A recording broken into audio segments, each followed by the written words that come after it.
નમસ્કાર મિત્રો, વિડીયોમાં તમારું સ્વાગત છે। જી હા મિત્રો, અત્યારે હાલના મોટા અને મહત્વના સમાચાર સામે આવી રહ્યા છે। તો મિત્રો, સમાચાર ઉપર વાત કરીએ તો સુરેન્દ્રનગર જિલ્લામાં અકસ્માતોની સંખ્યામાં વધારો થઈ રહ્યો છે।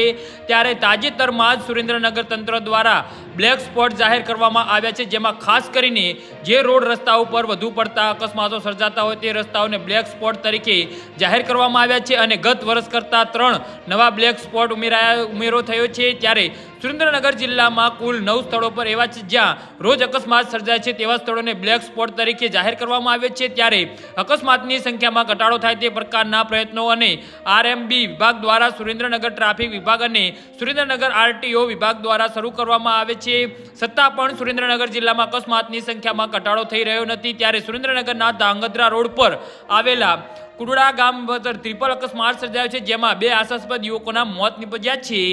જી હા મિત્રો, તો આના વિશે તમારું શું કહેવું છે તો નીચે અમારી કમેન્ટ બોક્સમાં જરૂરથી જણાવજો અને અમારી યુટ્યુબ ચેનલને સબસ્ક્રાઇબ કરવાની ભૂલતા નહીં। વિડીયો પૂરો જોવા બદલ તમારો ખૂબ ખૂબ આભાર।